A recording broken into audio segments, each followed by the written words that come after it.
Welcome to Trailer Punk Podcast. My name is Justin Hamline, and today I have the synth pop, electropop duo, husband and wife, Hyperbubble. Oh my gosh, I'm so glad you guys are part of it. Thank you so much. Is there anything you guys want to plug before we get started? What you got going on? Sure, we got a film out. Yep. Cowgirls and Synthesizers, and the soundtrack album for the film. It's on a lovely old and yellow vinyl. Ooh, that's has music and dialogue from the film. Yep. And you can get it from the usual places, so I'm not going to necessarily plug any particular outlet. But yeah, that's our newest project, the film and the soundtrack album. Cool. We're in a film festival coming up in Boston. We've been in quite a few, but when is the one in Boston? Boston's next. That's the 25th. That's just in a few days. 25th of August. The Lonely Seal Film Festival. Yep. Cool. Good. Tell me about we'll go into the documentary a little bit later. Tell me about over 20 years of Hyperbubble. How does that settle in? How does that feel?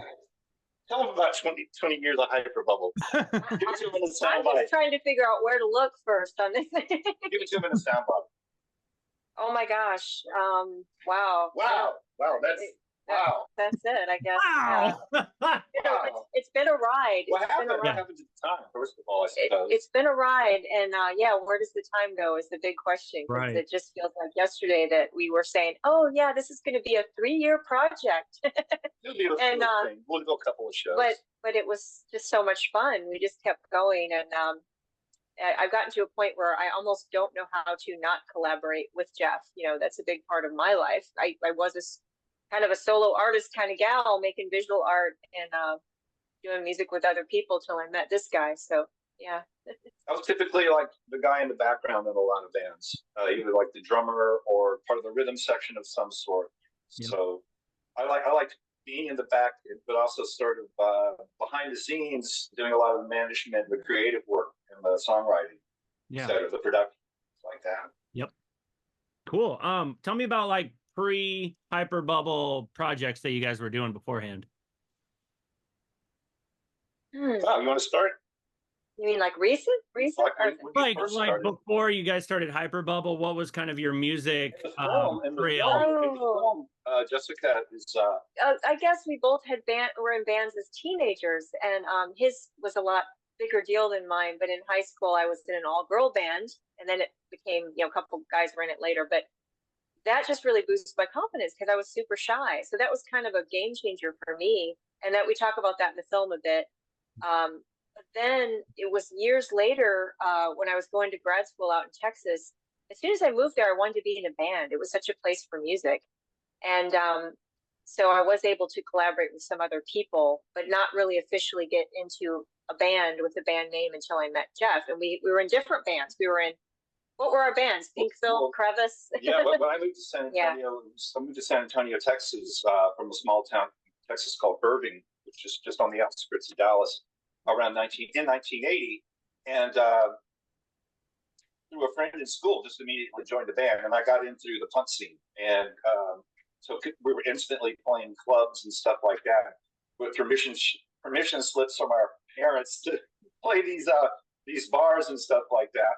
Yeah. And but I was usually part of somebody else's band, so I was in got a lot of experience in being in recording studios and doing live performances and sleeping on floors in hotel rooms and people's houses and stuff like that, and just how the whole thing works before really around the time of meeting Jessica, I was starting to envision my own idea of what a band would be like if I kind of had my vision turned into a reality. So it had more to do with electronic music and synthesizers and sort of pop meets art. And moving to San Antonio, which has a huge both music, underground punk, and art scene, starting in the late 70s up to present even, was a great place for both of us to cultivate and eventually run into each other. Yeah, and I mean, I know we're not there right now, but we still consider Texas home. And one of the funny stories I'll tell about our previous project or kind of how we met, I remember looking for Jeff after meeting him at this art opening event with all these art openings going on in San Antonio. And his band was playing at a gallery. So I went looking for him, and I had my friend's video camera. I probably have it on filmed somewhere. And what I found was a bunch of keyboards and electronic instruments sort of playing themselves, and the band was nowhere to be found. And I remember being really disappointed that I didn't get to see Jeff and talk to him and flirt with him, but also kind of impressed that these shoegazer guys just sort of left their instruments playing and went off to have we fun. took all our credit cards out of our Yeah. wallets and stuck them underneath the keys so they would hold down notes and loop and stuff. Yeah. We all went out Yeah. for smoke. Yeah. And so when Jeff got out there, everything was just. That's sort of again. I got to join that band later. Yeah, that was so, the byproduct of the punk scene. Was when you start, you're playing in like bands, and you're in a 3 or 4 piece band, and then you realize you got access to this scene that's like, oh man, you can probably really talk that club owner letting us do just about anything on that stage. We can bring some people in, and he could sell some beer. So the acts got more imaginative and art driven, and then Jessica. Meeting her, she especially brought a real visual based element, or at least put even more focus on the visual base. Before then, though, I was in a band called around the late 80s, early 90s. I was in a band called Spleen, and Spleen was a cover band of Gem and the Holograms songs. So in a way, we were already kind of moving towards the fashion and the look, sort of thing, and. In that band, we covered all these songs from the Gem cartoon, but we didn't tell the audience that that's where the songs came from. And at the same time, we were dressed like an all-girl band, like would be in the 80s, with just like day-glow hair and zebra print mini skirts and stuff like that. And so that was another sort of something that really kind of slid into doing what we were doing in Hyperbubble.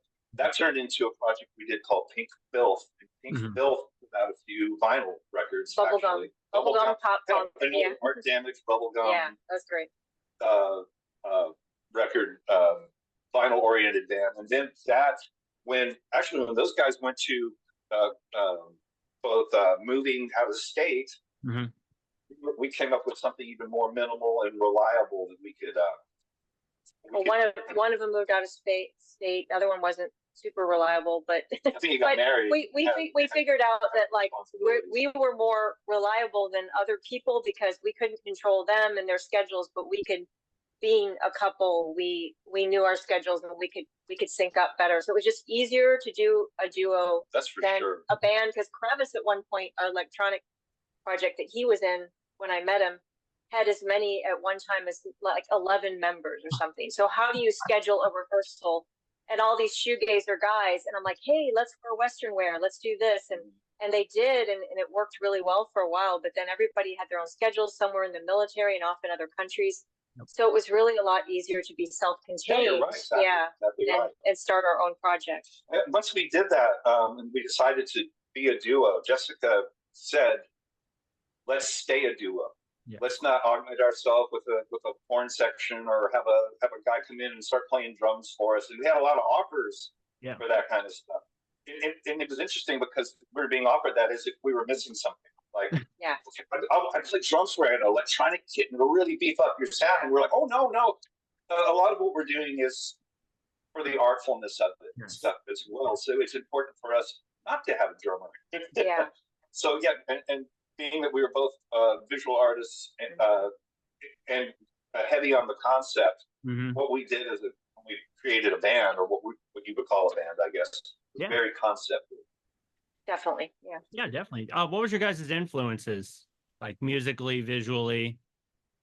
Too many to list. You want to go which band is but since we're in the record room here. Yeah, go for it. Yeah. Show and tell. But we're going to give away our age when we show you all. You'll know immediately once we start doing stuff. So, first of all, like, Jess, what's the first concert you ever went to? Oh, are you the interviewer or is Justin? Oh, that's okay. Go for it. I'm open to anything. Well, these are the first records from the first concert we did. So I wanted to go back further than that, but as long as we're talking about that, Adam Ant was the first concert I attended. Should a lady give the year? I don't know, but let's just say I had a punk up hairdo up front and a party in the back. We're talking mullet. And I actually got asked out on my first date because I cut my hair like that after attending this concert, and I felt so cool and so awesome. But stupidly, the guy had his friend ask me out, and I stupidly and confidently said, "I'll think about it." And by the next week, he was with someone else. So that was 8th grade, 9th grade. But also, you were learning music. But I was Marco Peroni, right? Well, that's the thing is, after hearing this music and then going to see the concert, chaperoned, of course, because I was very young. Yeah. I got out my dad's guitar and kind of imitated a man called Marco on the guitar, and I was so satisfied with the way it sounded. I thought I was going to be like a great guitarist. I was actually grew up playing saxophone and piano, but it didn't go much further than that. I just thought it sounded. Love the whole pirate thing. I know there's a name for that, neurotic. He was just beautiful to watch, and the music was really beat driven, and my little teeny bopper friends and I, preteen friends, enjoyed that show. That's cool. That moment where you realize if you could actually play something that somebody on the records you like can play, it's very very encouraging. I think what I learned from Adamant too, because we weren't too far back from the stage, and I remember just seeing all that makeup and think how he would make eye contact and point. Yeah. And I remember when I first learned to sing in choir and do solos, my choir teacher would say, you know, if you're shy or don't want to look at someone because you'll lose your place or forget your words, look at something in the back of the room. But I was really glad when I was able to get past that point in bands with Jeff and just look at people directly and point. And you could see the thrill on their face, you know, like, oh, wow, they're looking at me and pointing. And so you make that connection. And Adamant was like that. You felt like he was singing. You're going to see a lot of the pointing in elections these days. Normally I'd say don't point. It's rude. It's rude to point. But when you're performing, I think it's okay. So. My first concert was at Six Flags over Texas. It was a band called the Silvers. Oh. Wow. They did, I guess, what you might call like bubblegum funk. Yep. Their songs were like their hit songs were The High School Dance, Boogie Fever. Oh yeah. Hot Wild. You're giving your age away here. I know. And they also had a song called Cotton Candy, which of course kind of was a bubblegum thing. Yeah. But earlier records. I have a really weird record that actually my sister and I went nuts over as kids. It's very obscure. It's by a Minnesota singer-songwriter. I believe he's still alive, called Paul Parrish, and it's called Forest of My Mind. And my parents bought this album because this dude looked exactly like my dad in the 70s. And we were like, how uncanny. What is dad doing on this record? Wow. And, you know, sideburns, mustache and everything. But we got it for the psychedelic cover because this dude looked like dad. But we couldn't have been more pleased with the songwriting. It was incredible. There is a Beatles cover on here, I think. But the rest are original songs. And my sister and I used to dance around and sing these songs. No, we got to sing the theme song. Well, we did cover one of them. It goes, I've been walking through the forest of my mind, and I leaving friends and lovers far behind. And I don't know where I'm going or what I'll find. And there's like a zither or something in the background, and it sounds like psychedelic 60s music. Anyway, my sister and I memorized all these songs. It took us to so many different places in our minds. Our imaginations, you know, ran free. And there's a song called Tiny Alice. Of course, we pictured there was literally like a tiny little woman or something. Yeah. But we covered that song. Hyperbubble covered that song for a compilation. So we did go to a record convention in Austin years ago and saw this record. But other than that, I feel like not a lot of people I know have heard of it. So definitely worth checking out. Yeah, absolutely. This was a biggie in my neighborhood. Oh, yeah. Especially around Halloween. I got that one, yep. Got this one, so you know the hit song is the thrilling, chilling sounds of a haunted house. You've got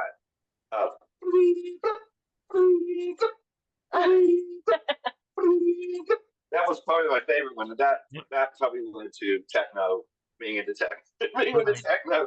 Yep. I forget what the name of the sound itself is, but yeah, you got great stuff on here.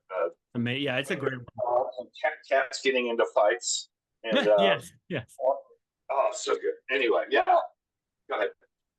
I mean, I grew up on radio and listening to a lot of voice actors do shows or mystery shows or things like that when I was little. like really little. I remember my parents listening to like mystery shows on the radio and stuff. Oh yeah. And there was something, let me see if I can find it here. There's something I rediscovered recently, actually, because we had it in storage for, my parents had it in storage for a while. Yeah. And I finally rediscovered them. And it's a Let's Pretend series. And I think these came out, I'm gonna pull one out of the sleeve here so it's not so shiny.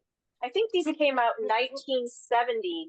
Okay. And so my sister and I, you know, we were listening to them more like, you know, in the mid 70s or late 70s. But yeah, it's a lot of voice acting and music and children's stories like Hansel and Gretel, Rapunzel. Yeah. This is the kind of stuff that set my imagination soaring. And then looking at the covers got me interested in art and drawing. And, you know, I'm thinking of more about visual art. So yeah, just, you see the kids on the back, you know, just kind of delighted here. But here, and I love to do voices to this day. So I think it inspired me in other ways too. Like, oh, I'm going to put on this accent, you know, and it's just really cool stuff. And I know you can find a few of these on YouTube and listen to them. This one being The Little Mermaid and just really cool stuff. Yeah. Cool. Yeah. So that was more of an early memory of just putting that record on, my sister and I, again, like in our little playroom and kind of acting out the parts. That's cool. The stories. That's cool. Another early happy memory, and my sister's involved in this one too. We're only 2 years apart. My big sister, Benji. Yes. And this was so meaningful to us because my sister actually got to meet Benji, the original Benji, and get his paw print autograph. I was so jealous, but I was too young to go up and be in the crowd and do all that. So I was kind of back with my mom. And she got to do that, and she was so excited, and she got a little stuffed Benji doll. But I remember seeing this at the movies, and I remember the music, and then it later became very important to Jeff and I because living in Texas, his brother lives in Denton, the town where Benji was filmed. Oh, wow. And so we did a little tour, and they took us to the square, and we went by the house. You know, one of my first times to Denton, I got to see where these locations were, because all four of us, my sister and brother-in-law, and then Jeff and I are big Benji nerds, I guess. Yeah, just a little bit. That was the music from the movie right here. Charlie, what is it? Charlie Rich. This is the dialogue. Charlie Rich, cool. This is the dialogue from the movie. So we have the whole Benji. Benji's theme. Yeah. Benji's theme is like, I feel love, you know, Charlie Rich. So it's very kind of country. This is kind of like the story of Star Wars now. Oh, okay. Yeah. It's all the dialogue and whatnot. Like book on tape. 45 minutes. Yeah, like a book on tape. Yeah. With actual. Star Wars? Oh, I see. I see what you mean. Looks like this is a drawing, but look at that face. I know, it's adorable. So, yeah, Benji was a big part of our childhood, and I know mine and my sisters, and yeah. So. When I was I remember it was in like 10 or something. My mom said, "What do you want for your birthday?" And I said, "I wanted popcorn." That yes, yep, the synthesizer song. And so music to Mode by Gershon Kingsley was like a childhood thing for me, and I started to get into those sort of electronic kind of showroom albums that were coming out in the early days of Mode, where they're doing a lot of covers of hit songs at the time. My favorite ones was the Age of Electronic does, but there are tons and tons of these things, and you can always get them, like especially in the 80s, you could get them super cheap because they were really unfashionable. So you get them for like $1 or free. That eventually, like when I was 15 years old, led to running into these Gil Trifle albums. The Switched On Nashville record, and he did a follow up to that one called Nashville Gold. And that, of course, was one of the inspirations for the movie we did, Cowgirls and Synthesizers. They followed us to, the director followed us to Nashville to record an all-electronic country album that was based a lot, or inspired a lot by Gil Trifle. Yes, yeah. I think also too, because looking at all these vinyls, we have so many vinyl records. But when I was younger, you know, I didn't have a stereo when I was really little. I know my sister did, my parents did, but I had a lot of cassette tapes. Yes. And I had mixtapes. And I still have a lot of my mixtapes. So those kind of inspired me, and sometimes someone would make me a mixtape and it would turn me on to something like, oh, there's punk rock. And now I'm listening to the Sex Pistols, who I didn't know existed until I got this mixtape. So those are the kind of things, like early memories of, and just making someone a mixtape. I think that was something really special. Such a thing, yeah. But there was also something in the 80s that became popular called the extended mix. And the extended mix of, or the extended version, 45 RPM version of The Sun Always Shines on TV by Aha. Yes, I loved them in 1986. This is a pinnacle moment for me, because I came out of my shyness and did this whole high school, oh God, talent show routine. Yes. And my parents were so impressed. They're like, is that Jessica? Because I picked out my costume.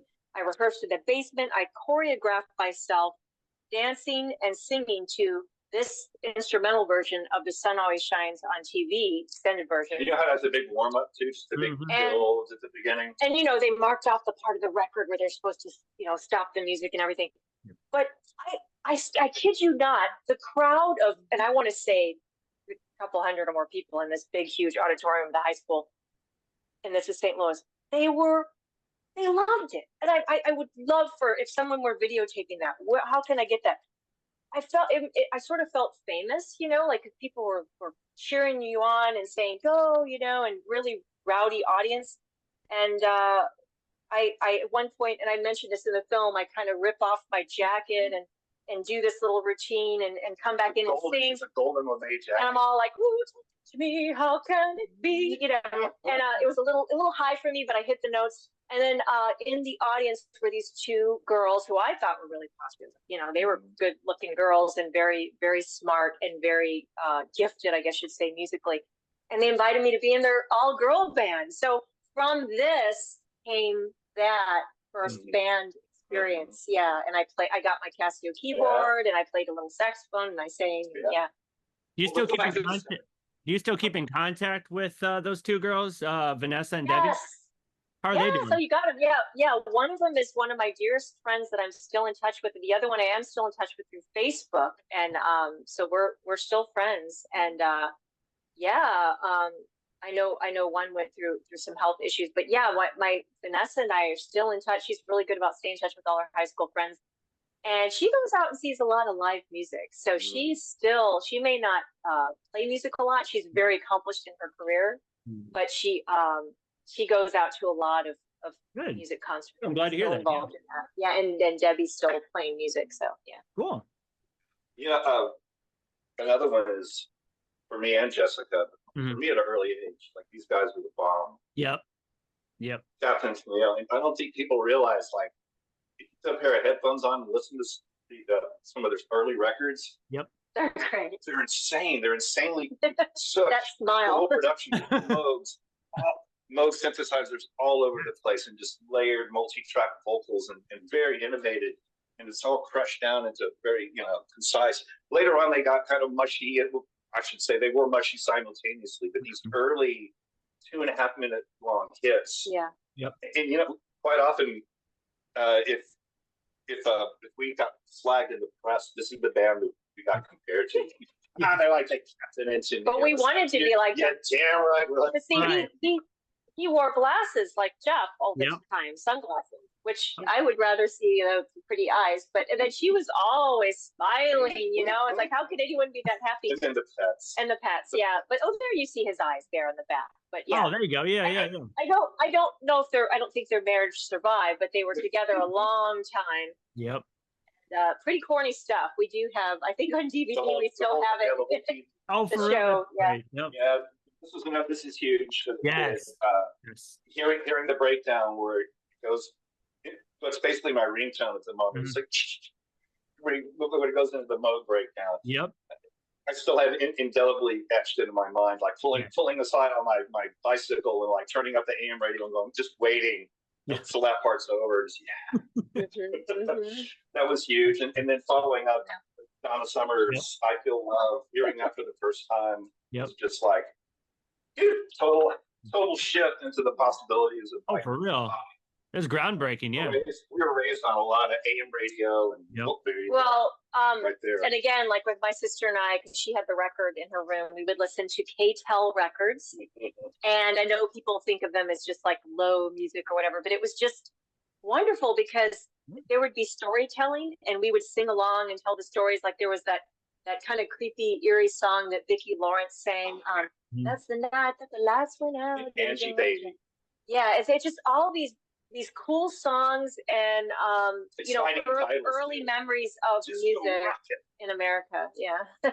Is that what kind of influence? Is it Cinematic Dynamic, your guys' album, where it had music and then there was like dialogue in between and stuff like that? Did that kind of inspire you guys?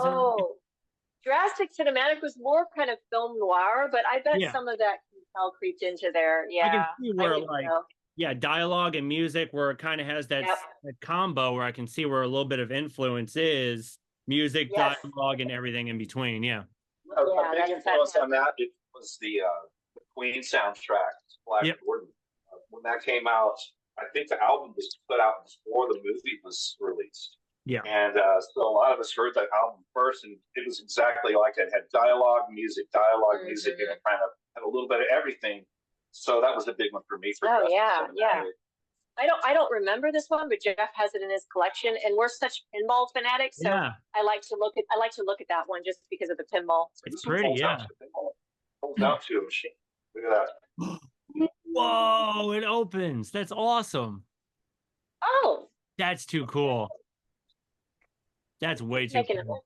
Pinball's huge. Pinball's huge for us. They really don't make it like they used to.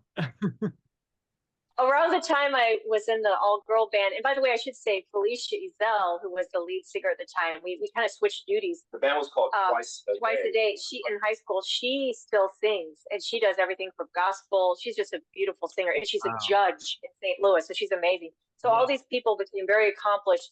Dave, the guy who played guitar, professor, author, he's an amazing person. So, but he came later when we were all girls, and then we got some more male talent in there. But this was around that time I got a subscription to Columbia Tape Records, and of course I got scammed into the tapes. But this was the one record, the best of or the hits of Squeeze.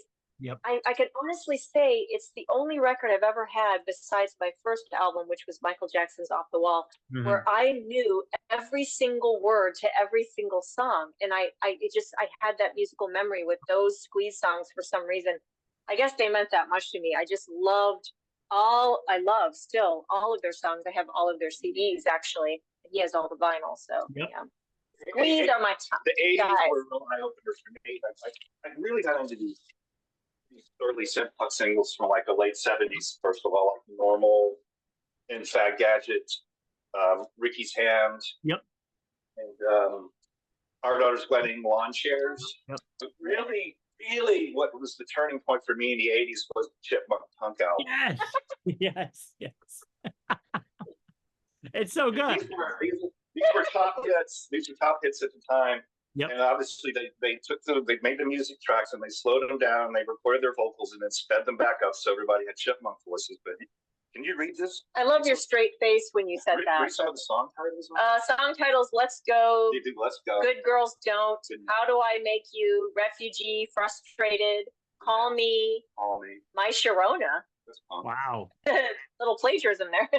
Right. Or they did a cover. It's a cover. Yeah. Cover, right. Oh, these are all covers. Okay. Mom, but then I moved on to the harder stuff after that. I got into Pink Panther Punk. There you go. The harder. It's way cooler than the Chipmunks. Harder. It had like another brick in the wall. Which punk. And they had a Punk Still Floyd. Rock and Roll with Me. The Punk Floyd. Speaking of the Punk Floyd, speaking of the Punk Floyd, you want to do a transition there? There you go, right there. Oh, I don't know what you're talking about. Floyd was a band, a make-believe band was in that movie. I don't remember that, but I do have a fond love of the Ruddles. Yep. Oh, the Ruddles. Yes. Oh my gosh. Yes, absolutely. This came much later in my life. Jeff turned me on to the Ruddles. I was probably 30 or late 20s, so I actually didn't have the benefit of being influenced by them, but I just loved the parody.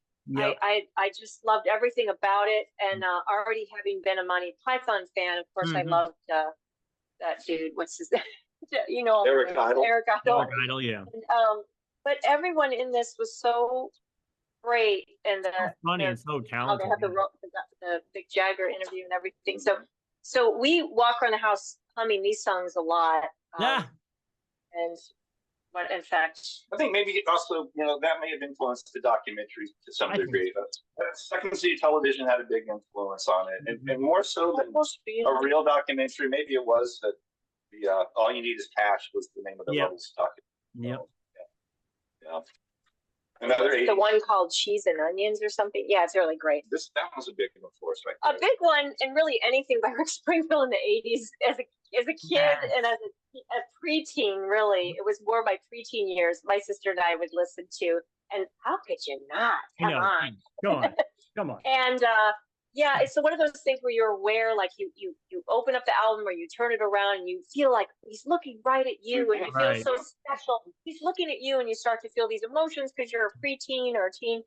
And of course, people would sing Jesse's Girl to me a lot because my nickname was Jessie and Jess. And so I'd get that a lot. Only later I found out he sung a song called Jessica or something. Oh yeah. Before so wow, I feel special. But so this was, I don't know how, I hear a little this in Hyperbubble because things like when you sing a song where you have the word tonight and maybe it's spelled TONITE or something like that. Tonight with tonight. And you rhyme tonight with tonight.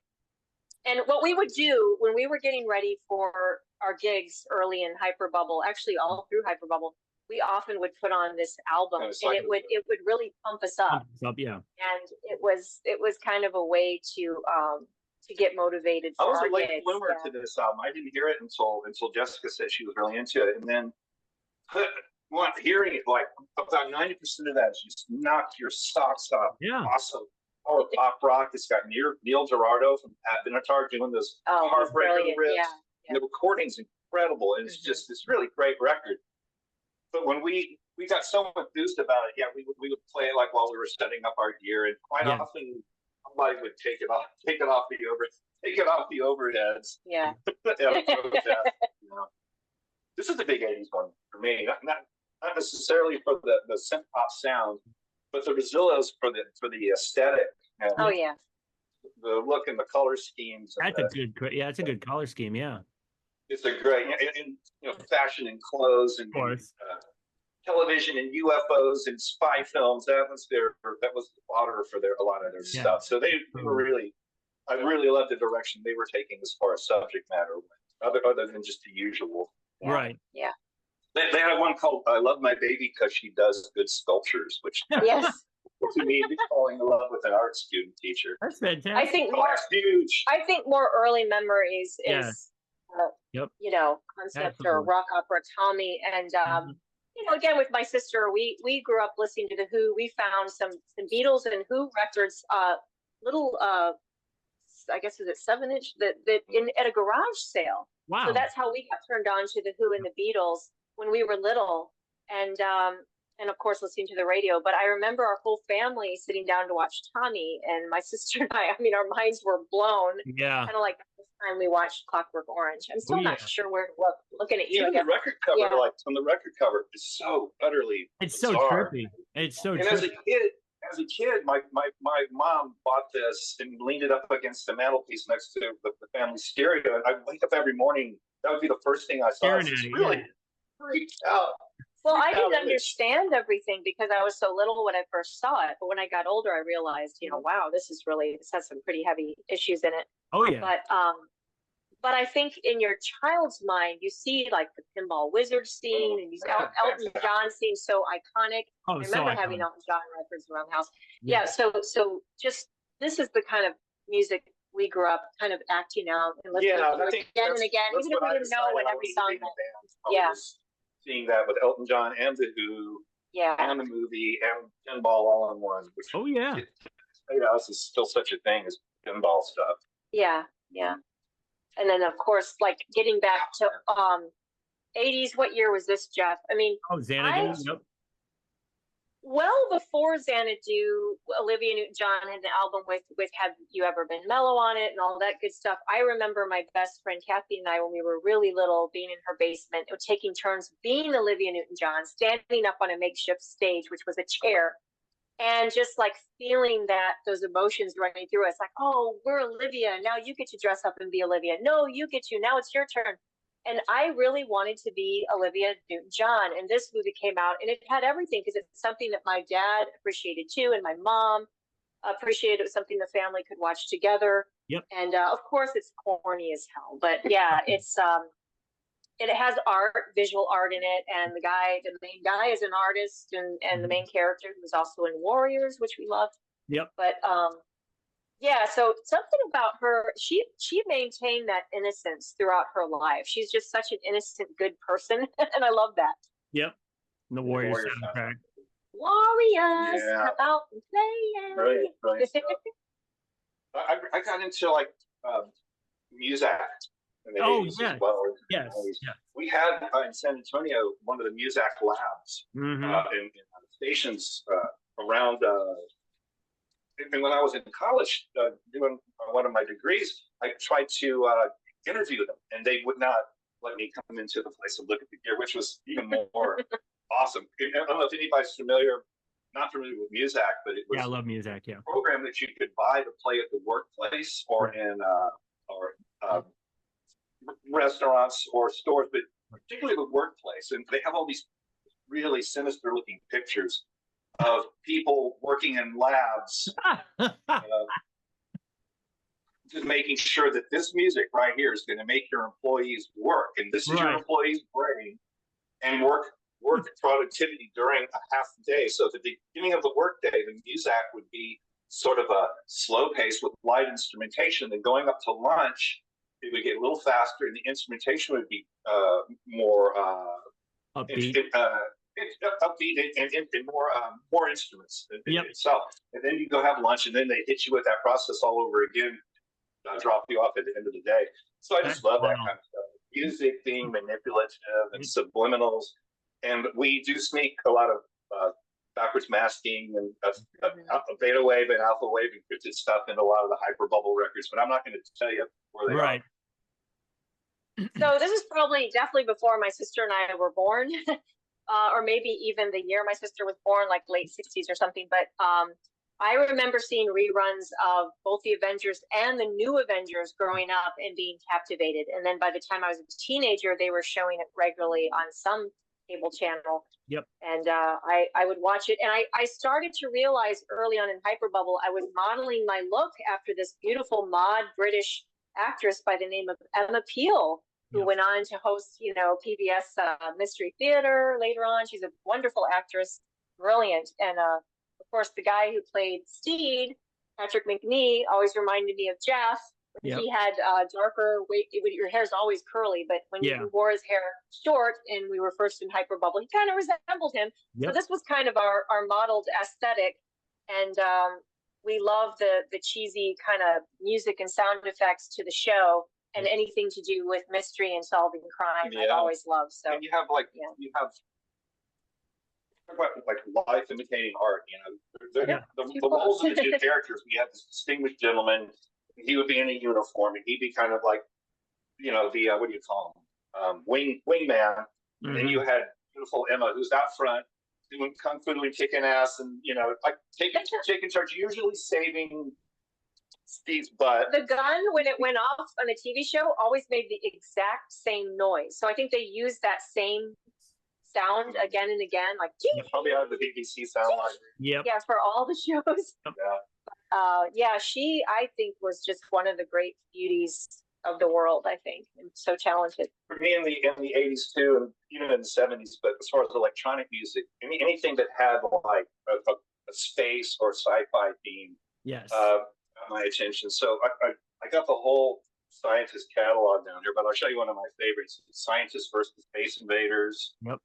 And, in America, you had this just. I bought this one solely off the album cover art. Oh yeah, Nucleus. Jam on Revenge.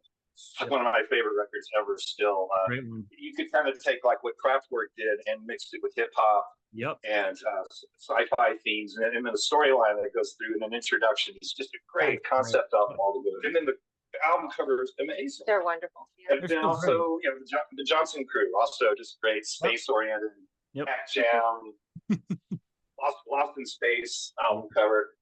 Probably the biggest influence on us, to the point that I'll admittedly say we may be very influenced by these guys, was Midnight Star. This was called Planetary Invasion. Yep. And No Parking on the Dance Floor. And they had like hits like Freakazoid and Operator. Yep. After the interview, listen to Operator and then go listen to Hyperbubble's Hyperactive. Yeah. And check it out. We have some just So kind of on the arty side, anything by Kate Bush, I think I didn't discover her until my late teens, and I was starting college, and a guy I was dating first made me a mixtape and then bought me an album, and wow, I fell in love with her. Everything about her. I'm so glad she's gained popularity thanks to Stranger Things. Stranger Things, yep. And this has like what sounds like everything from Aboriginal music to I mean, it's very kind of multicultural. She has her famous Fairlight synthesizer. She was one of the first to use that. It's just so beautifully done. She does this range in her voices. She puts on these different. She can become a man with her voice, or a woman, or something in between, or a creature. And then suddenly she'll be sounding like a little girl singing again. So it has such a range, and she's really. I've always kind of considered Kate to be a performance artist. You know, she's not just a singer songwriter. She's kind of the whole package. So, so this is a great. I mean, anything to do with Kate Bush, I'm on board. I'm all the way into anything to do with Sweet Sensation. Yeah. Oh, the salsa-driven freestyle bands. This was like what tipped me over the edge into doing, wanting to like, okay, I want to be a producer that produces electronic music. The 12-inch remix records that came from this album were just so cool. Yes. It inspired me to be like, man, just to be the person in the studio and being part of that process. Yep. One of the singers that we have seen more than any other musician is Robin Hitchcock, and I first heard him on college radio in St. Louis. My friend was a DJ and still is a DJ, and then over the years, when I finally moved to Texas, I got to see him many times because he would frequent South by Southwest in Austin, and I got to meet him. We got to get his autograph. Really a wonderful poet and surrealist, I think, and deep thinker, but also so funny and still doing his thing. Jeff had turned me on to the Soft Boys because I just knew him to be, you know, a solo artist or you know, maybe in a small band. But I will continue hopefully to see him live until I die. I love anything he does. Of course, this was chosen because of, once again, the psychedelic cover. Great cover, yeah. And he loves cats. But when you get an album of his, you get all these wonderful liner notes and storytelling and poetry and art and beautiful music all combined. So. Speaking of poetry, beautiful music, and storytelling and beautiful art all combined, this is Put the Hammer Down. Yep. This is a record you could buy at Radio Shack, and it's all the awesome truck driving songs all on one record. Good yeah, you know it. Another 70s favorite of mine too, the Car Wash. We watched that many times. Yeah. I don't know which is the front or the back, but it has some incredible synthesizer on it. Yes. Great songs, memorable tunes. Another 70s staple was Space 1999 soundtrack. Again, back to the rocket ships and sci-fi and all that stuff. Good choice. Yeah. Chrome. More duos doing electronic music. Chrome. An album by them, and it's awesome. Both of these guys together were an incredible team. Another that I found accidentally, I went to Eisenhower Flea Market in San Antonio one day, and I walked into one of the stalls, and this guy had a bunch of records on the ground, and he had a sign up that said, "All the records you can carry out for $20." And so I just kind of lumbered up, got ready, and I got knees and got things set up, stacked up. So like once I got started, I could chop the last one from the top, and got up. And just even one of the records I got was these days worth Oh, so much more Silver than Apple, $20. Yeah, I mean, I think this came out to like 13 cents cost as far as the Right. entire stack of records. I never heard of this band before, and invited my brother over to check it out because he was blowing my mind, and he was like, I think this might be something." Yeah. Yeah. And they're a New York band, inventing basically electronic music out of just loads of electronic junk, essentially, Right. and drum machines, and then just imagination and drive and a lot of confidence, and again, that kind of psychedelic hippie element to their record as well. Absolutely. Wow. What else? I got one more as far as storytelling goes, Oh, wow. Yeah. which is the Shangri-Las. Shangri-Las, yep. Your mama's music, your mama's era. Yeah, this is one of the first records and songs I remember hearing on the radio as a kid and being really impressed, Yes. especially by the integration of like the motorcycle sounds and the crash special effects on it, and the dialogue and the drama, and this teenager at the candy store. Yeah. Meeting this biker dude. I just thought, wow, it's so, you mentioned cinematic. You see this whole thing it out. Yes. And so just absolutely tragic. Yes. And we actually were compared once, I think Ned Radgett compared Jessica to a solo cyborg Shangri-La. Oh, nice. I like that. Did my heart so much. That's great. Can we share that one? Oh, sure. Oh my gosh, Jeff. Wow. This is a prize. This is not necessarily an influence, but I think Jeff wants to share that my mom, I guess, co-wrote or wrote a gospel song, and she was a writer, but sadly didn't get to get a lot of notoriety for her writing. She did self-publish a book, and she died recently, but she dated one of the Good Twins years ago. Oh, wow. And they were gospel singers, and you really couldn't tell those two apart. And wrote, is it on this one? Is this the one it's on? Yeah, she kept on here. No, I don't see it on there. Yeah, it's called, it's not on there. Oh, yeah, it is. Yeah. Lest I forget. And people confuse that with a hymn that has that phrase in it, but this is a different song. So yeah, it's Lest I Forget. And pretty cool album cover. So not necessarily an influence on our music, but something I think Jeff wanted to share that we're excited about. Absolutely. I have one more record to share. Yeah, sure. This one, it's just, I've never seen this record before or since this. I can't find it on Amazon. I can't find it on Discogs. I recognize the voice in this record. It's called Best Wishes. And I got it. I was actually playing a show next door to a flea market, and just kind of went over to the flea market and found this in the 25-cent bin or something. Yeah. And what it is, the song titles are Happy Birthday, I Love You, Get Well, Happy Anniversary, Congratulations, and Thank You. And the audio on this is, I don't know if you ever remember the narrator for the 7 back in the 70s.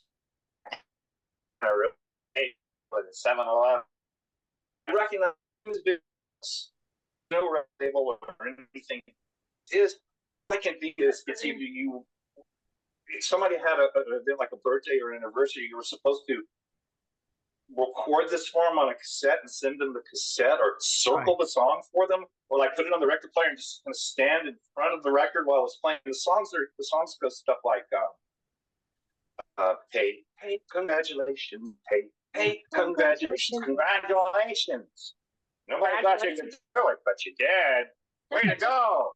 Hey, congratulations. And I Love You. One's called I Love You. Hey, check out me here saying I love you. Thinking about you, I miss you. I just plain love you. So I guess that puts on record. Yes. That's crazy. It's kind of like more voice acting. Was it one of those like self-publishing where you go into like a little kiosk and you record yourself doing like a That's song? What it seems like, yeah. I almost imagine this does look like it's been professionally, Okay, might be, yeah. With the printed color label. I almost imagine this maybe being at like in the card section of a dime store or a Hallmark or something like that. Probably. I could see that. It's just so weird. Right.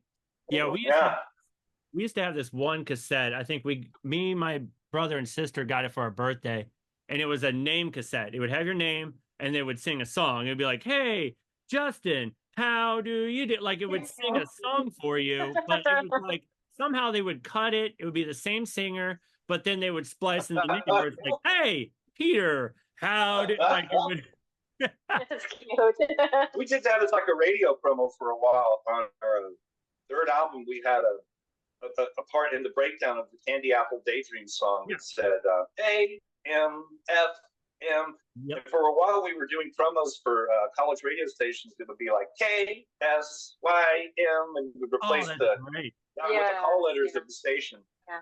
That's fantastic. Do you guys have family that's in the arts as well? Well, my late father studied art and art degree from SAU Carbondale, and he ended up, he didn't end up doing this, but early in his career, he did kind of Mad Men era. It was what they call graphic design, was commercial design for KMO X, was it KMO X TV or KMO X? We used to be KMO V. Yes. Was it, or the other way around? Yeah. Oh yeah, I think that's where he met. It's KMOV, yeah. Yeah, and that's where he met my mom, who was a production assistant. And for all people of she got to work for, it was Vincent Price, and she got to meet Walter Cronkite. So they met there. So they were very creative. My mom just kind of fell into that production assistant position, but she's very talented. And my dad, he helped me. He taught me more about photography than my college photography teacher. He had a dark room in the basement. He developed his own photos, and he was always behind the camera and taking photos and shooting, Super 8 film and whatnot. So yeah, I kind of got that creative bug from him. My family is also very musical, as was Jeff's. My grandmother used to play. Her first job, when she was like a teenager, was at silent film theaters. So yeah, we come from a long line of, I think, musicians and artists, and teachers. Yeah, I had my sister plays the French horn. Yeah, so. Luke plays French horn. And Julie's daughters are all. Her daughters are all musical. Yes, yeah. I come from actually vaudeville blood. Wow. My grandfather and his father. What does that mean? Well, they played the vaudeville circuit, and my grandfather's uncle was in vaudeville. My grandfather's cousin was also in vaudeville, and but what my grandfather and his dad did was they would bring movies town to town, and my grandfather would be the projectionist, and his father would bring the reels, and they just walk into a town. Of course, movies at the time were in some towns considered sinful. So my grandfather would tell me these tales of them being literally run out on a rail, like being chased out of town, grabbing their gear and jumping on a train and getting out of town before they're arrested and put in jail or beaten up for bringing this into their town. And it wasn't necessarily they're bringing sinful stuff. It was just your average film. But the idea of film in general was scary. And your dad, your dad writes music too. My grandfather's brother was in vaudeville, and he had like one of the greatest endings of a career ever. He was he was at a event, a show for like remembering old vaudevillians, and he was the host. And at the end of the show, true story, he says, "Well, good night, everybody." And he clutches both curtains and he dies on the stage. Oh no, that really happened. Yeah, he's like, top that, next generation. so I love it. So yeah, and then Jeff's dad he does original music, and my mom was in. He also writes. He writes. My brother runs an electronic music label.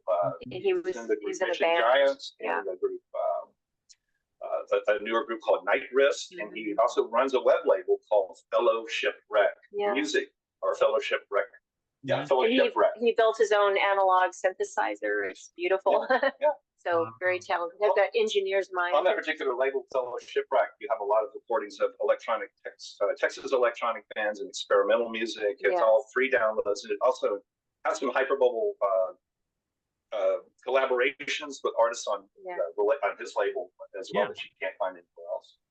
I think we were lucky because, unlike a lot of my students, because I teach art at a community college part-time right now, but a lot of them say, my parents just don't want me to do fine arts because I won't make money. And I understand that. So they're like, I'm going to go into commercial design, or I'm going to go into what's called graphic design, or I'm going to do this or that, or I'm going to study law. And I get that.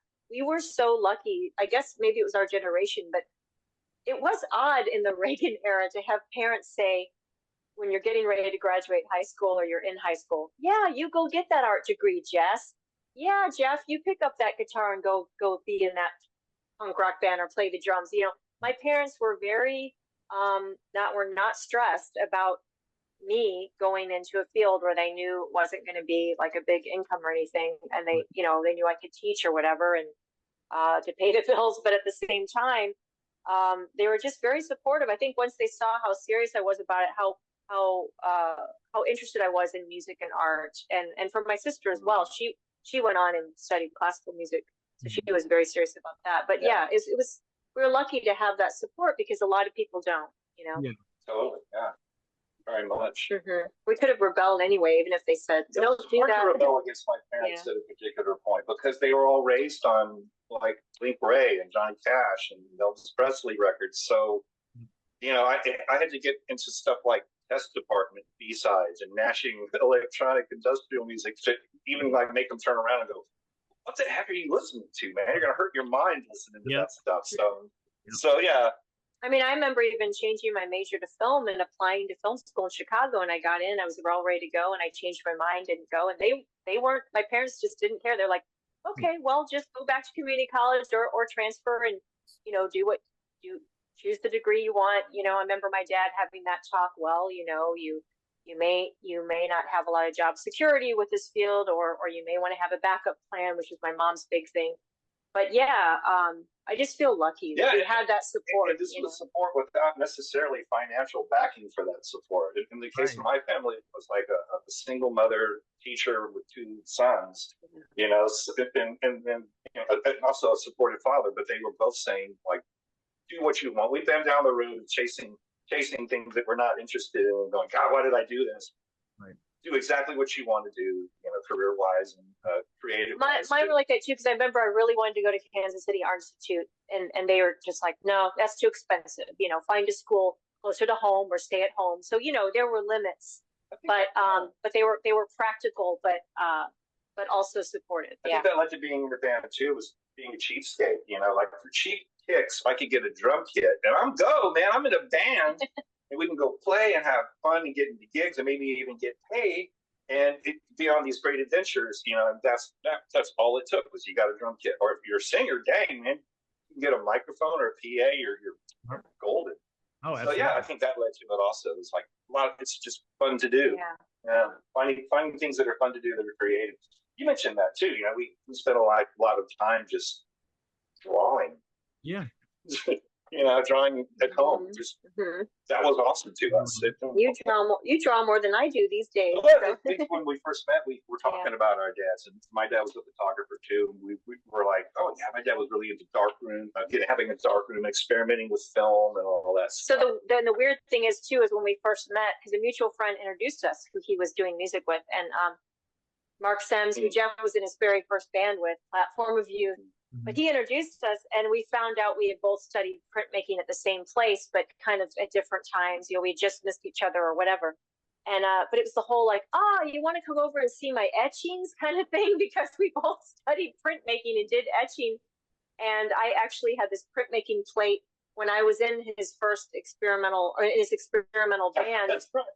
Nobody even knew I could actually play an instrument, which I could. I just had this metal printmaking plate and kind of made it go woo woo. Kind of like a saw. Yeah. Musical saw. But so we had this weird printmaking thing in common, in art school, and then music. And that's the thing. I think like one of the things that attracted to us each other is just a nerdy oddballness of like, we like stuff.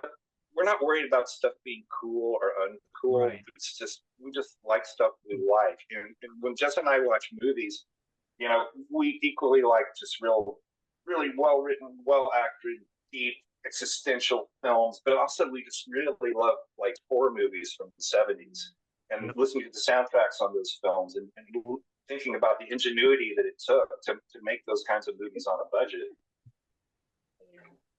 Yeah, it's really good. What was your guys' like your first synthesizer where you go, this is like, what was your very first synthesizer? And you're like, all right, I'm going into electronic music. Okay, I can tell that story. So I think I was about 15, and my parents gave me that synthesizer for Christmas. It was a Casio keyboard with the drum pads on it, the little drum pads built in. And I remember being really into The Cure and Depeche Mode at the time, Depeche Mode, and trying to kind of imitate or play or cover some of their music and learn the keys. And just I already knew how to play piano, so that keyboard was a game changer because I was able to be in that band that I was invited to be in and play that keyboard in that high school band twice a day. And then I kept that keyboard throughout, like almost through all of our. Have it, right? No. Remember, we gave it to my good friend Elia, but that's right. So it didn't make the move to St. Louis, but yeah, it was kind of falling apart. But I can't believe how long I had that one keyboard and really never upgraded it. I borrowed some of his nicer ones, but it really was a game changer for me because I felt like not only could I go into my own world and play solo and just figure things out and improvise, but it was a great little instrument to have in a band. So that was the keyboard for me. For me, it was, again, being on a budget, not having a lot of money as a kid. My first real encounter with playing synthesizers was going down to the Radio Shack, and they'd have was it Concert Mate, the Moog Concert Mate on display. Oh, yeah. And they even had like the diagram booklet for it and stuff like that, and just playing around on that until they asked me to leave as a kid. And you're not buying that thing, get out of here. Right. But and then, like Jessica, being in bands where bandmates of mine would have like the Casio Tone or Moog Rogue, and we'd integrate it into the band. But as far as like when we first started as a band, we just went right for something that was really road ready. We used like microcord as one of the first. It was like cheap. It was there. You got one? There it is. With the vocoder? Yeah, I just don't have the microphone on it, but yeah, it's got the vocoder. Those are beautiful, and they're so portable. You can take that thing through an airport and have no hassle with it, no questions about it. The patching on that thing is great as far as like you can write patches, and you saw those little pads, you can just dial up, immediately hit your patch, and you're there, man. And the economy of it, of course, and then just the size of it, just being able to go, okay, I got this, we got our sequencer, and Jeff has a theremin, we're ready to do a show. Yep. And also, I think it was the price, knowing that if this thing got damaged or lost, we weren't going to cry a lot. It was a very inexpensive, very powerful keyboard at the same time. Yeah. Yep.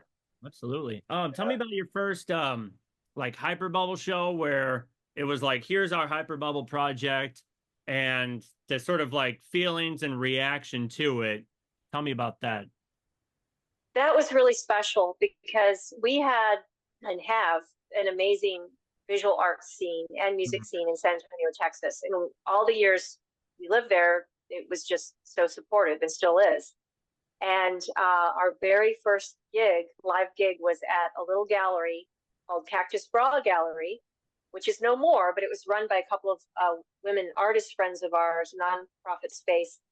And it was really, we were kind of more out in the hallway while they had this show going on because we had all our equipment stuff.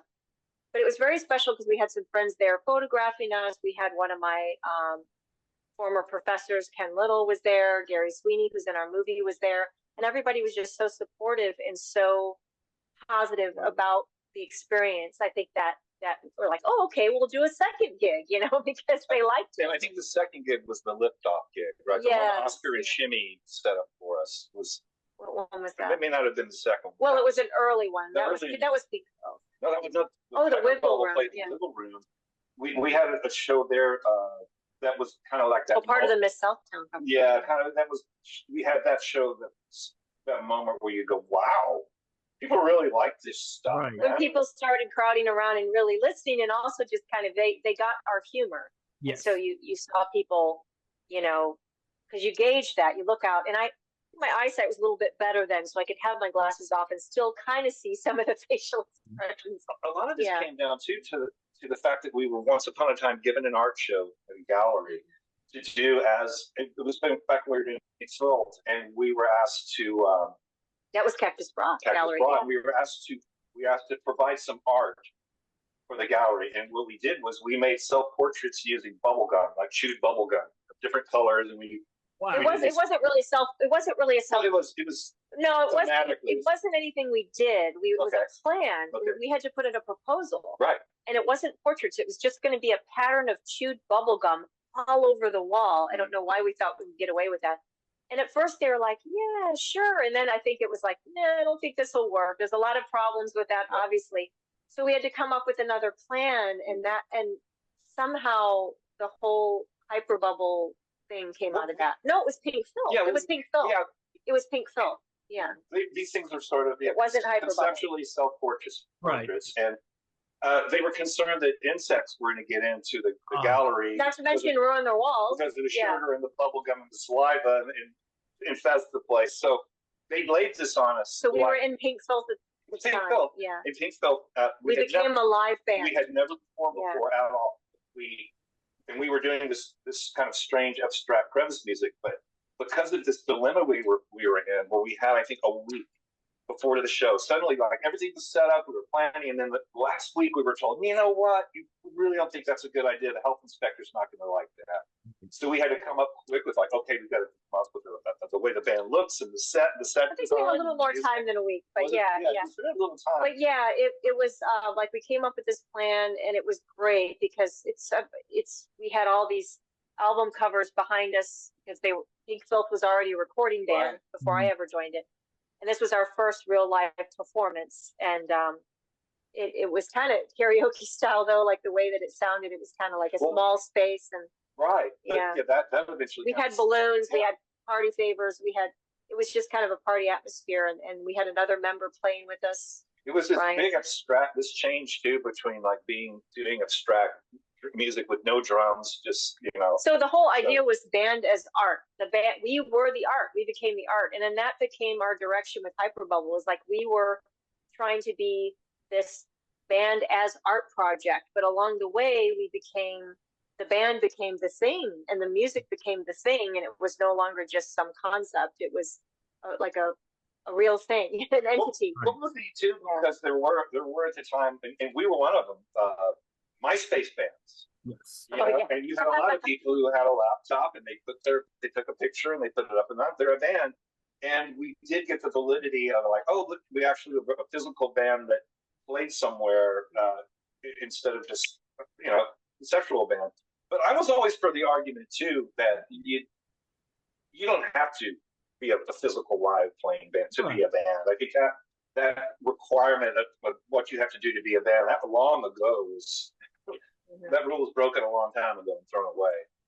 I mean, and I'm encouraged by that. But I think that's why we get into the idea of the band being a concept that you could do anything with. You could do music videos or a coloring book or a movie or put an album out or put out a book in print or something like that. It's sort of the Hyperbubble brand or flavor of that particular product. Well, if I'm not mistaken, in those MySpace days, because Jeff ran that page, and I guess you call it a page, and that's how we set up some of our earlier mini European tour gigs, and made some friends and lasting relationships there. So that was kind of a neat place to network and meet like-minded people in other countries. That like was again part of the slide from going. Like you said, we're going to only do this for a year or two, and then when the European thing happened, and record labels from England and Scotland were offering to press stuff for us and release stuff.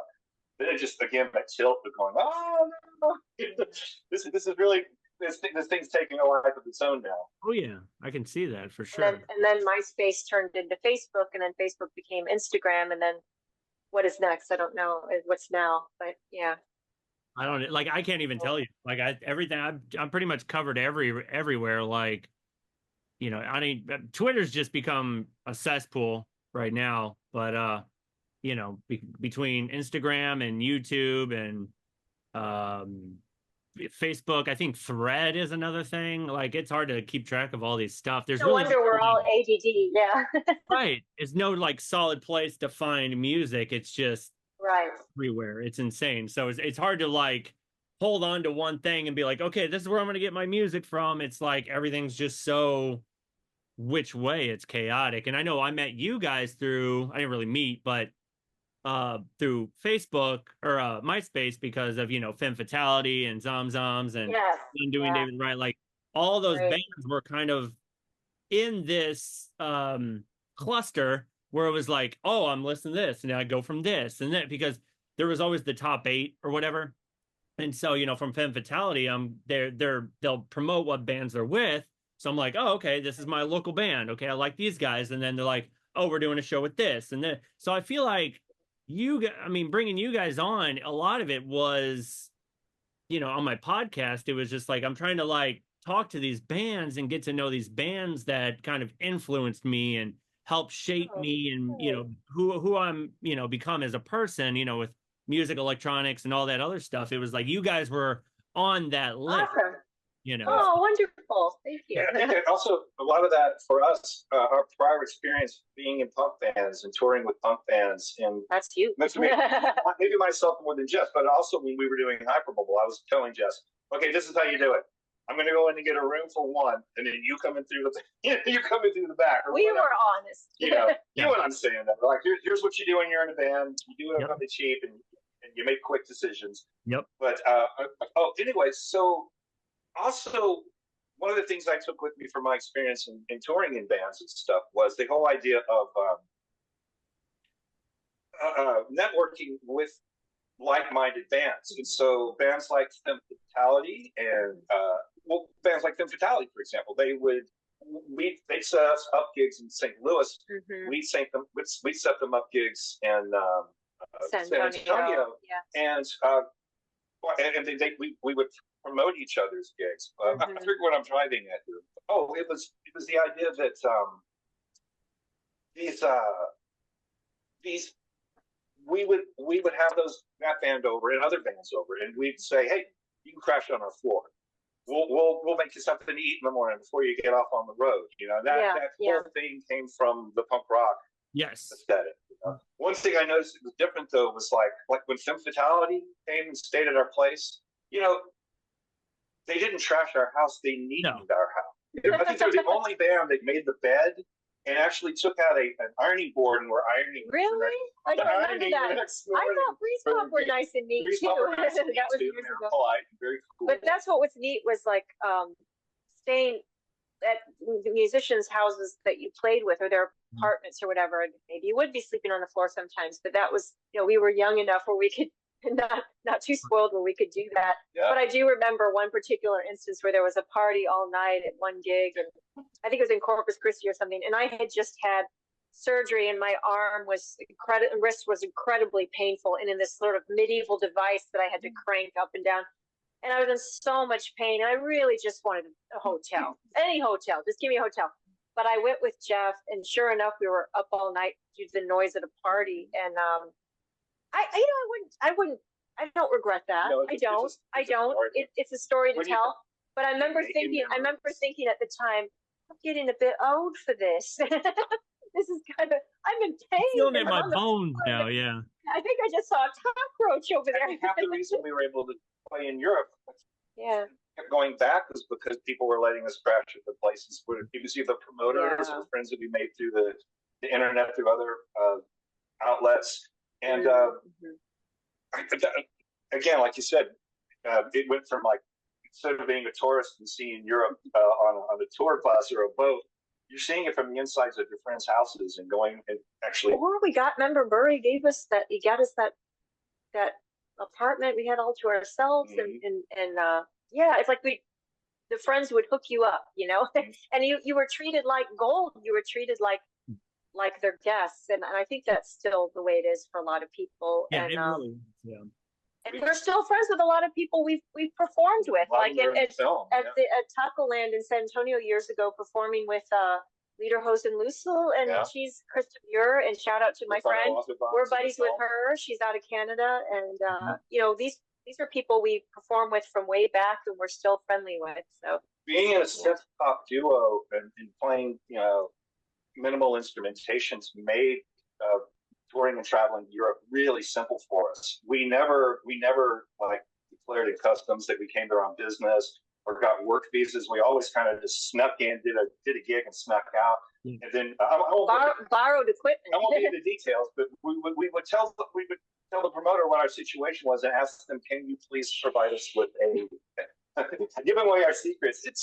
It's too late." Well, there's ways we could have done it better, because when I remember borrowing a theremin and being a little disappointed because it was like a walkie-talkie theremin. Oh, okay, It was fun. It was fun. I know here I'm picturing I'm going to be like Dork Chrysler up there or something, but it was just a little walkie-talkie guy. But it's all right. You know, you become very flexible with these gigs. When we were doing those gigs, kind of miss it. When we were doing those gigs too, we didn't have any GPS. We didn't have any cell phones at all. We did those gigs.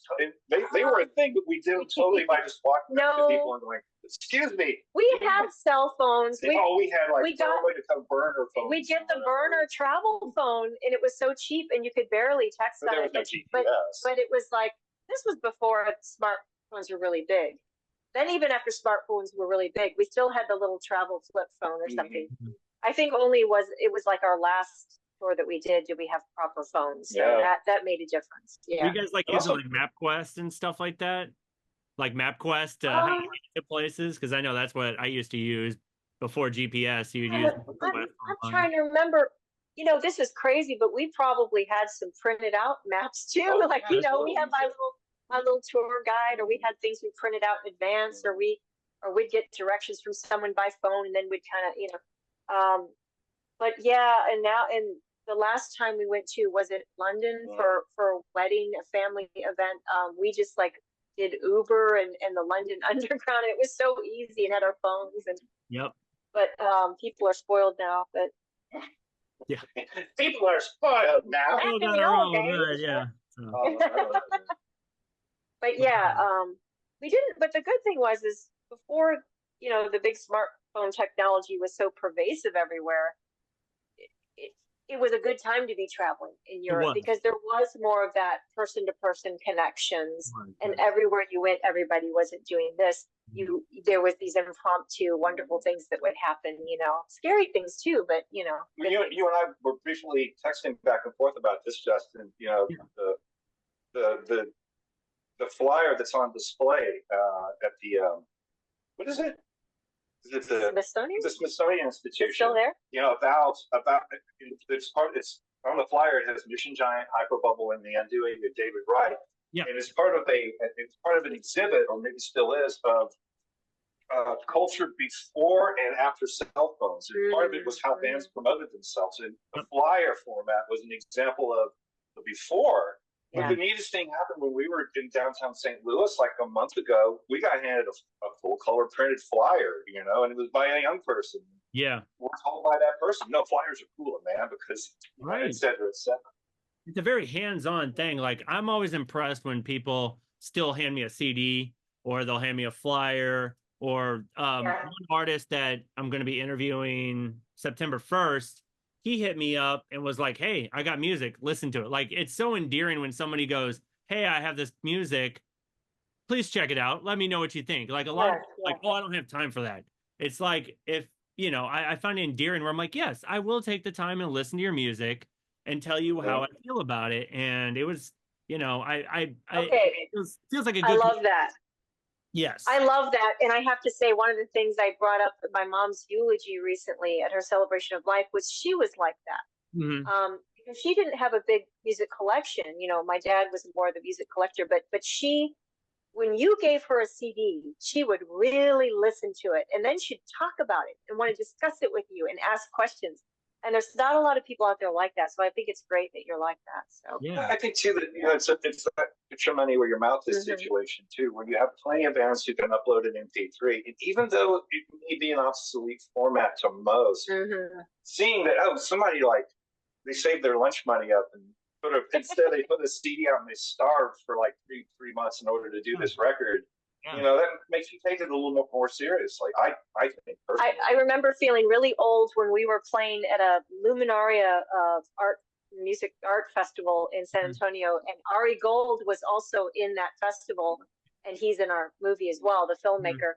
And we handed him a CD, and he said, "Oh, I don't have a CD player." And I was like, I felt old. They're like, "What? A CD player?" And that's the first time I was aware. What was that? 2015, 16.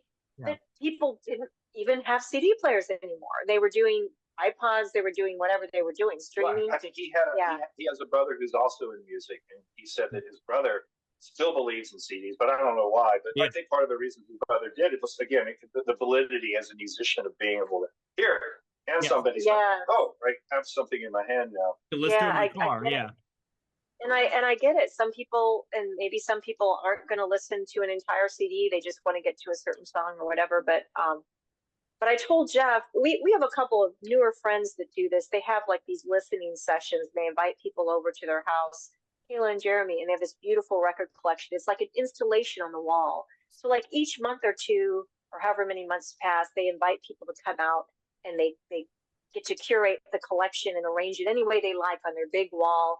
And it can have a theme, it could not have a theme. Maybe it's a color, maybe it's not, maybe it's something else. We did it. We had a sort of psychedelic theme going on. But then you're also listening to it while you're doing that. And that's so rare. It's such a great thing to listen to music with other people and share it and not just hoard it for yourself or not just have that little sound bite that you're, you know. I think too, it's a neat thing when you put a record out, you know, you immediately, like, you have an image that you're showing somebody that they immediately can associate with what the music they're going to hear. They're going to get a big idea of the concept, the framework of what you're about to play them, the color scheme, or how the person's dressed, or a painting of one of the themes of the songs on the album cover. I think that's for me personally. Maybe it's being equally interesting as part of the packaging and promoting of music as I am in the music itself. I think maybe that all comes from us probably foremost being artists or musicians as far as where we're coming towards this project. I get frustrated with myself though, because you know how life is, you get busy and you don't make time for those listening sessions or listening to the albums or listening to the records or listening to whatever tapes, whatever you listen to. So you've got to make time for it. So I told Jeff, we need to not only have more listening sessions, even if we have to schedule them, but schedule like more jam sessions where we have our instruments. They're actually out and plugged in.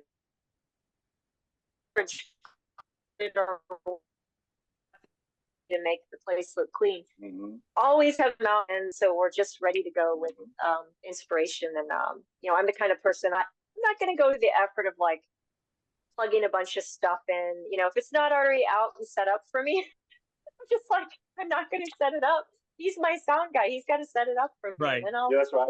Then I'll be that genius. I got it. One of the reasons I think I got out of being a drummer in bands was that I hated the setup to tear down and the hauling over. You're so good, darling. I know, but like, you finish a gig and you play the show, and like the singer would just drop his mic and walk off and start talking with somebody, and the guitarist would roll his amp off the stage. You're sitting there going, well, you play drums. Yeah, I play drums.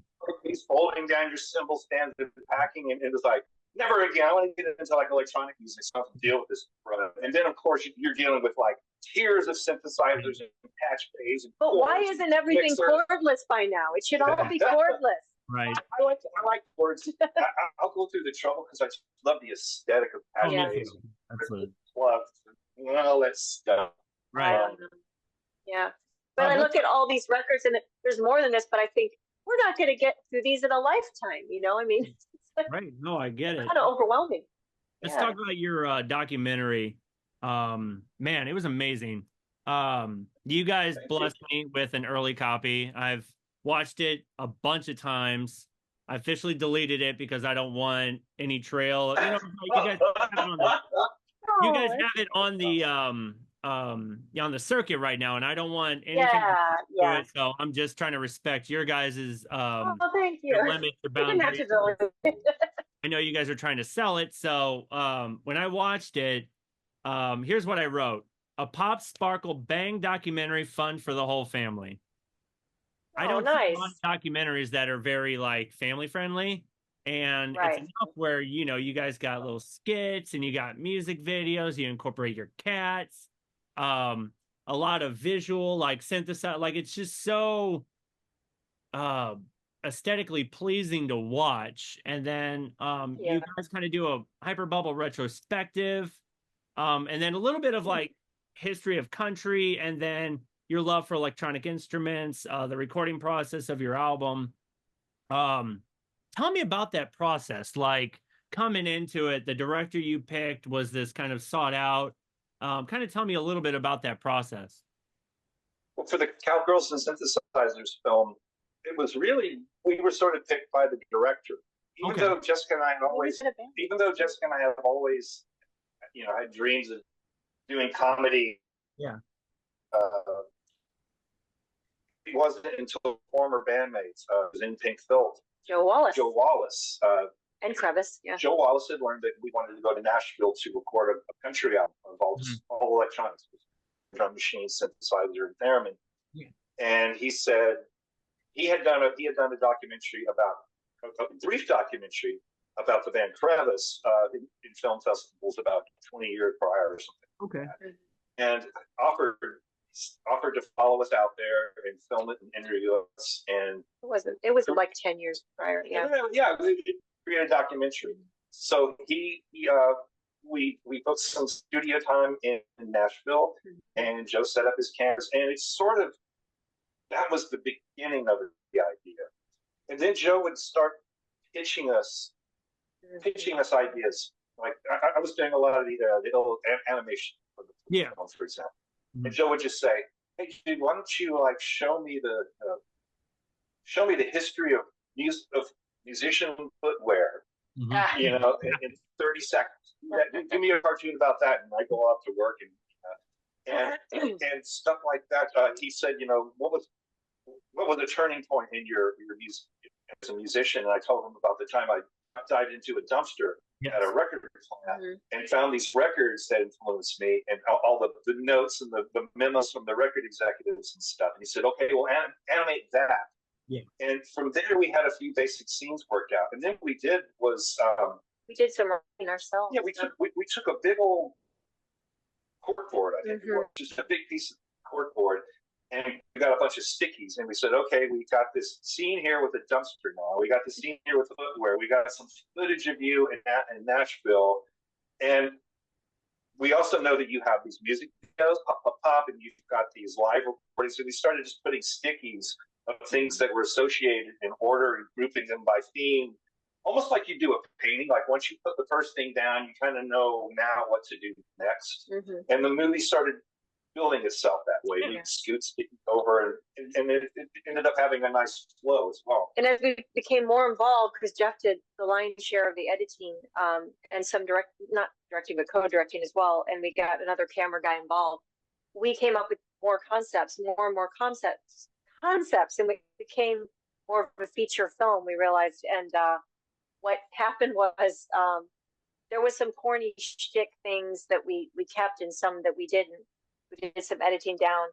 But what was I going to say? It was something about, what were we talking about? I need to eat more. I know. So we're doing this thing, and you know, of course, one of our influences, who could not be influenced by A Hard Day's Night, right? And so we're thinking of that. And who was it that said this? We need Jessica's Ringo scene, you know, like where Ringo goes off alone. So we had to have something like that with me.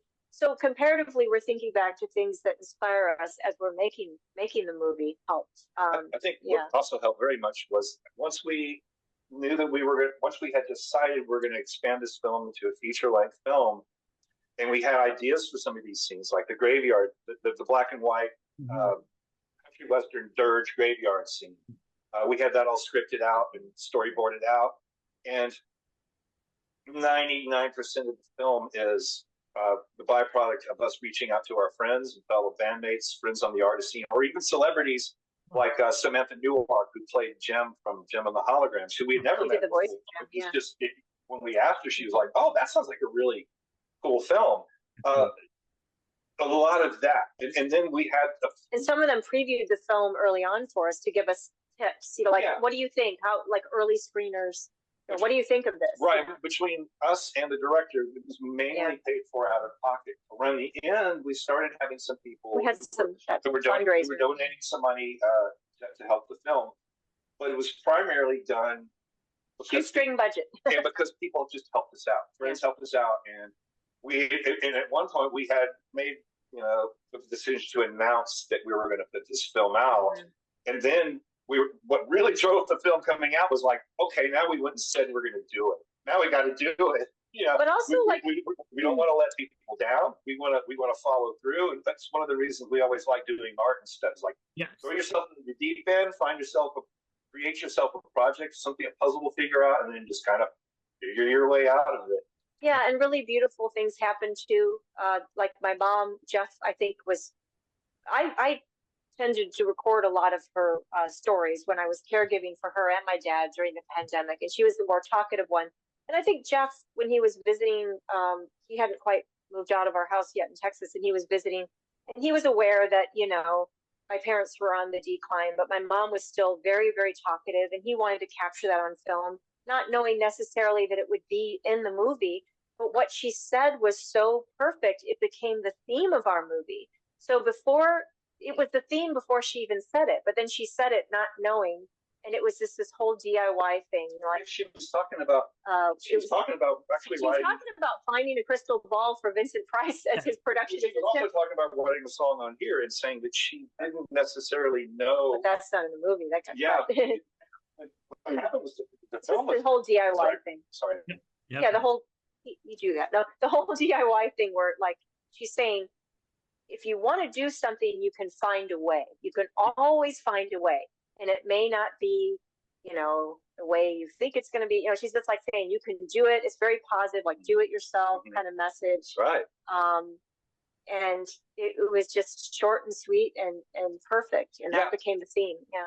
When I caught her on film, at first I heard her playing piano in the other room. I just turned the camera on and I asked, "Is it okay if I film you?" She said, "Okay."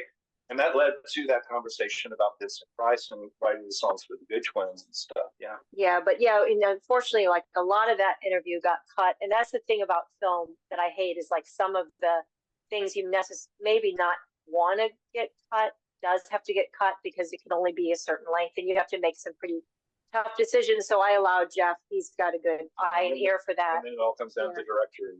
Yeah. And then we figured out too that when you do a bunch of covers, it's going to cost you money. So we finally figured out we have all this original music. Why are we doing all these country western covers? Just because we did an album of it. Let's have it feature more of our music, and then you're not paying constantly in licensing fees, which could go up and up and up and up. And if someone negotiates a certain price, then you have to pay all of them that price.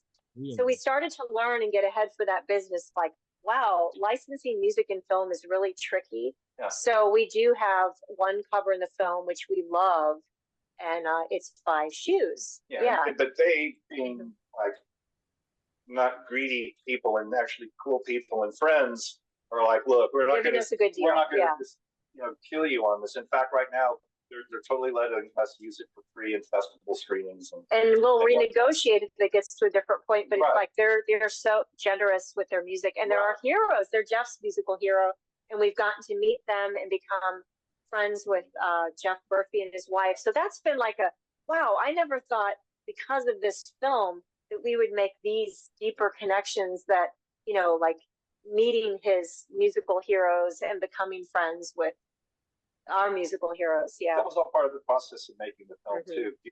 Finally getting rid of the cover songs that were in the film. One of the reasons too was we realized that we're doing this film that's all about DIY, do it yourself, old bands, people doing their own things, writing their own songs, starting their own bands, and here we are covering songs. So that made it really easy just to clip that out. Yeah.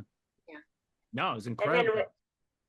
Thank you. Then after he lost his mom and I lost my dad, not at the same time, but we co-wrote this song. And it happened very quickly, and it replaced a song we did have as the funeral scene with a little twist ending in the movie. So it fit perfectly. And it is kind of like a darker, more somber moment, but there's still that hope and humor at the end. So we feel like it fit perfectly, and that was just something that came together, and it's very special because it's now personal. I think it's very special and personal, and it fits better too. Golly, because golly, For exactly what you're saying, it was a personal experience. But what I think what I see in it now is, instead of like us learning these country covers in the film as being this okay, look, they're learning country music, they're covering country songs. It really was that next step. Was like, okay, well then, if you've learned country songs, then why don't you write your own country song and perform it? And we just hadn't gotten there until we were in the situation where writing a country death ballad was just like, it was one of the easiest songs to write ever. Right. And then also, yeah, that's true. I forgot what I was gonna say.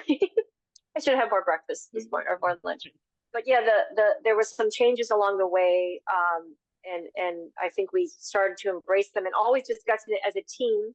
And that was really great about Joe, is he's so diplomatic. Director. And he doesn't have this big head or ego. He knows what he wants, but he's very diplomatic.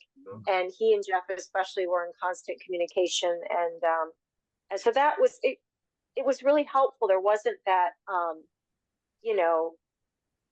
it wasn't agitation. Like actors battling with aside maybe from a few arguments in Nashville.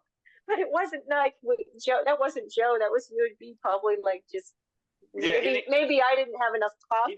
He didn't get enough footage to do a band breaking up video. Yeah, and we also got like, we should have put a few of those little arguments in there. It would have made it more real, But nah, you don't want. That's not us. Like you said, family friendly. We like to keep things positive, and that's really who we are at heart. And we, although we don't have children, we have nieces, and we wrote. We've written songs for kids. We've written songs for our cats, and that's just kind of who we are. We like that positive, family friendly vibe. And I think if it were different, it wouldn't be us. So I like a family friendly vibe with a lot of subversion. Yes, there's subversion. A lot of subliminals. And, yes, and that's why I think I love the bubblegum genre going all the way back in the '60s. Was you're hearing these songs that are allegedly about Andy. But they're about about sex, filthy sex act. Yep. And you have 7-year-old singing about them. Yep. And I love being able to smuggle in ideas under the Trojan horse of pop music. Well, 7-year-olds, we sang those songs as kids because we didn't know what they meant. Right. Yeah. It was innocent. We're often categorized as synth pop because of our melodicism and stuff, but lyrically, it's more in the synth punk vein. Jeff, you just ruined bubblegum pop for me. Oh, you told me what it really meant. Figure that out. No. You throw all your David Cassidy records. I was a little sheltered, I guess. That's okay. Yeah, but I think what we also thought is, gosh, do we want to ever make another film again? Because how many years did it take? Yeah, it was a lot. It took a lot. It was a lot, and so much editing. In a 90-minute film too, when you're editing it, every time you edit it, you play it back again to get the feel for it again. Right. So it's a time capsule. Definitely. Years. It took years to edit. It's a time capsule, and I'm grateful we did it at a time. I don't mean to sound vain, where it's like, oh, I was still kind of younger and still kind of like, on top of my game there. Good, yeah. But at the same time, none of that really matters. And I'm so glad we got to capture my mom before she passed and just made it kind of personal, but also universal. Like it reaches out to people. It's not just, it starts out as kind of a fanzine kind of a thing, but it really has more of a wider message that I hope you caught on to, it seems like. Definitely. And so it's nice. Yeah. The message we'll see what happens. Simply to inspire. I think the indie film fests are picking up on it because they get the whole DIY thing. It's these larger festivals that I think are maybe looking for something more political or something more globally the film festival relevant. is an oddball. It's a new world to us. It's an interesting scene to put a film like this that was. I think we mentioned Second City Television. Oh, yeah. When Jessica and I, we had like just bricks of all their episodes and stuff. We just watched them endlessly. And for us, that was the aesthetic that we wanted to follow as far as visually was like bad green screen, bad color keying and lettering choices, and having that comedy that be something that was like a positive thing. We tended to either videotape and definitely we photographed every concert we ever played. So we had this whole history of video that we had as a source. Yeah, it was amazing. Yeah. So that made handing all that over to a director and saying, okay, what do you find in this? It made it so much easier for us to have it be as a film. But then we're showing this film to, again, quite often, and nothing against them at all, because when I attend these film festivals, I love films like this, but you usually get like these heartfelt, hard-hitting, deep films that make you kind of hurt a little bit. Oh, whoa.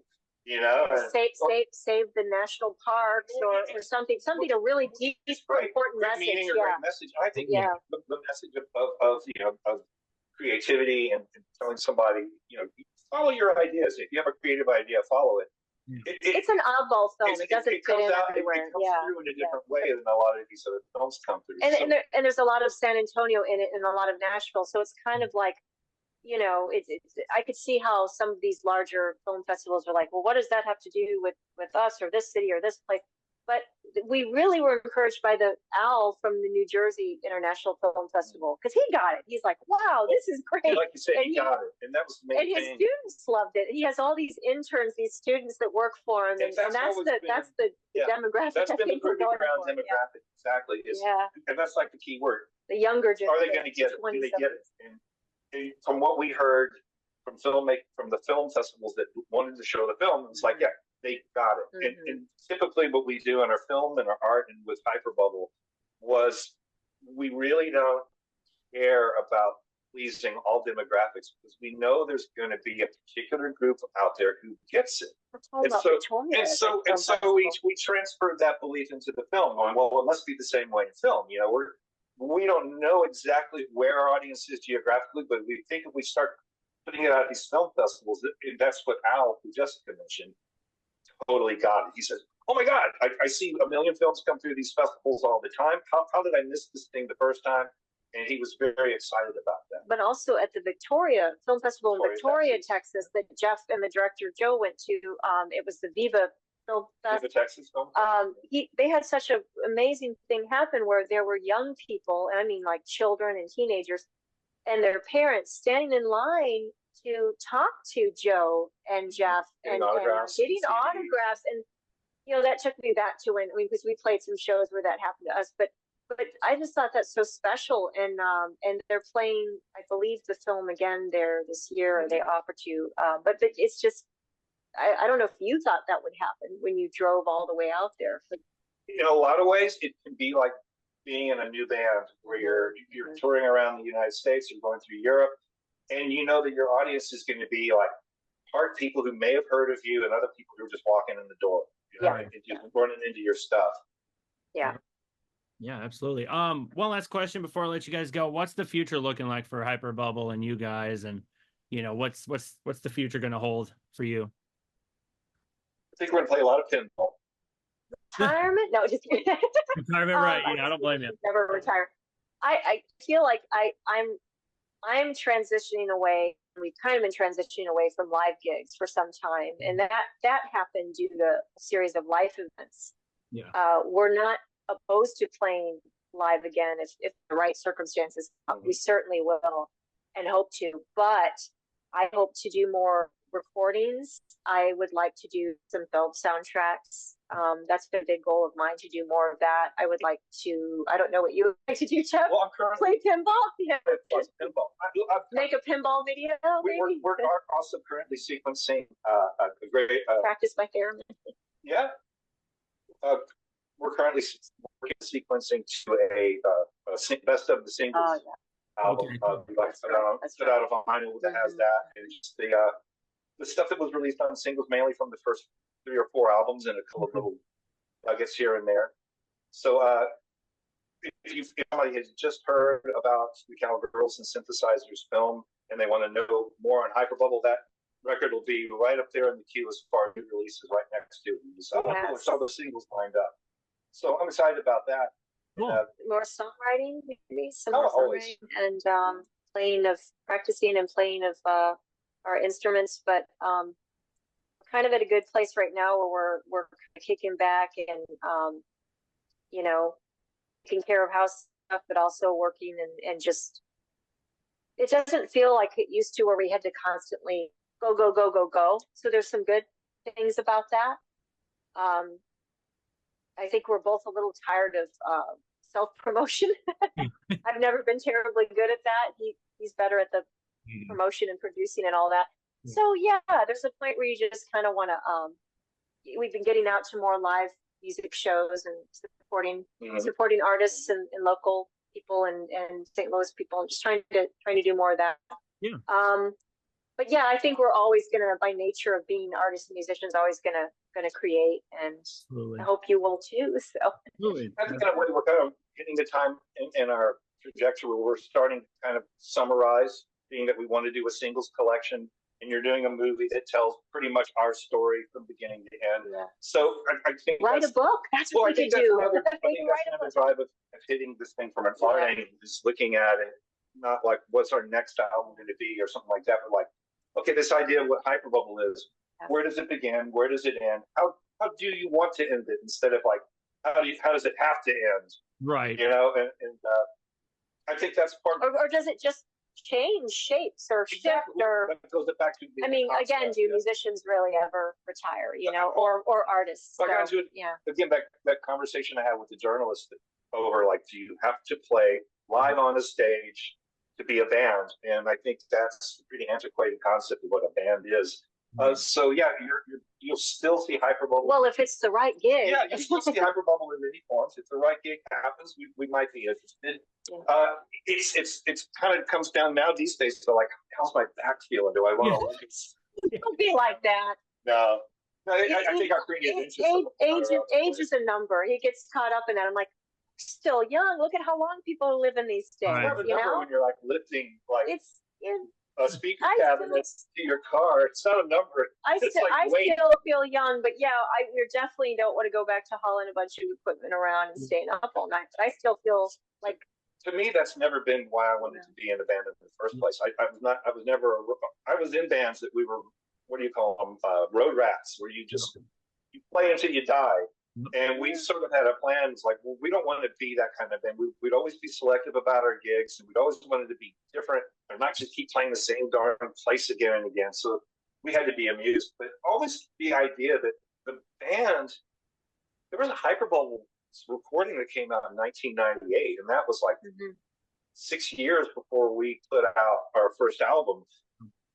The band existed before it was two people standing on the stage. So I've always liked the idea. I don't know if you remember those old interviews that Public Image Limited did with Tom Snyder on the Tomorrow Show, where he was getting so frustrated by Lydon saying, well, we want the band to be a variety of different things. We'd like to be involved in film and soundtrack work and doing television commercials. I think a friend of ours, Rob, who's doing also a podcast, he's just asked us to do some theme music for the podcast.